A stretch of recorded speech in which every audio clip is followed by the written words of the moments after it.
Les scientifiques du climat sont très clairs, nous devons réduire nos émissions de CO2 de manière drastique et au plus vite. Le GIEC, dans son dernier rapport, nous laisse une fenêtre d'espoir, mais cela signifie que nous devons réduire nos émissions de moitié d'ici 2030.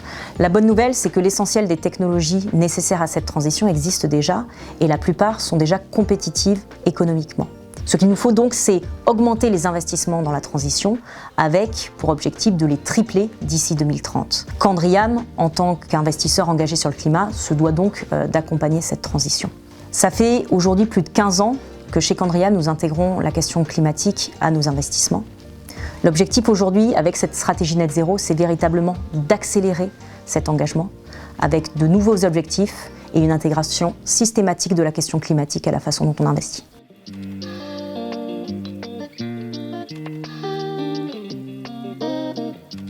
Investisseurs comme entreprises, nous devons changer de braquet et intégrer la question climatique à nos décisions économiques. Pour nous, investisseurs, ça veut dire développer de nouveaux outils afin d'intégrer la question carbone et notamment la notion de budget carbone à la façon dont nous investissons. Pour cela, chez Candriam, nous avons 4 leviers. Le premier levier, c'est l'exclusion des activités qui sont incompatibles avec l'atteinte des objectifs de l'accord de Paris. Premier rang desquels, bien sûr, le charbon. Le deuxième levier, c'est l'intégration des risques climatiques et des impacts climat à nos décisions d'investissement via des outils propriétaires qui nous permettent de mesurer cette notion de budget carbone. Le troisième levier, c'est le dialogue actionnarial, notamment avec les entreprises les plus émettrices de nos portefeuilles, afin de les pousser à accélérer leur transition climatique. Le quatrième levier, c'est un reporting complet et transparent sur les questions climat. Et bien entendu, avec cet engagement net zéro, ce reporting va encore s'étoffer afin de mesurer nos progrès sur nos engagements climatiques.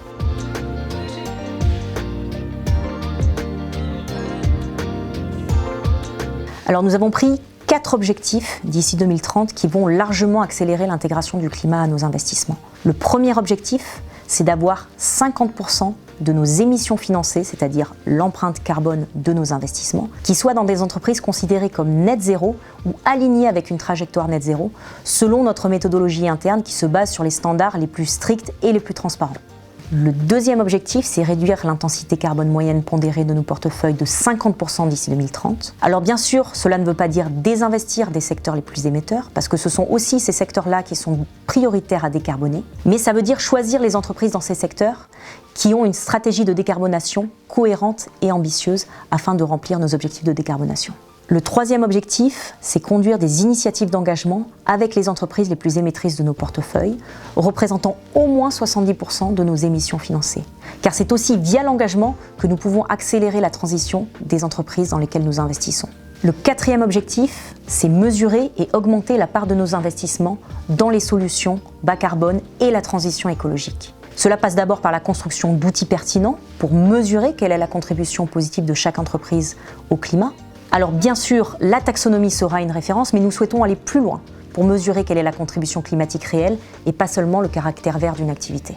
Nous sommes déjà en train de créer avec nos équipes d'investissement les outils d'évaluation et de suivi nécessaires afin à la fois de progresser et puis de reporter de manière transparente sur l'atteinte de ces objectifs.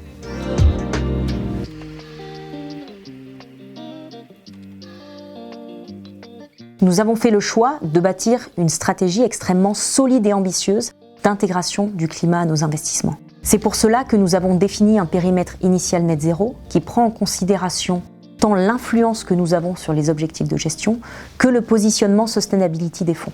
Notre périmètre net zéro initial représente 61% de nos fonds ouverts article 8 et article 9 de marque Candriam, et cela représente 17% de nos encours totaux.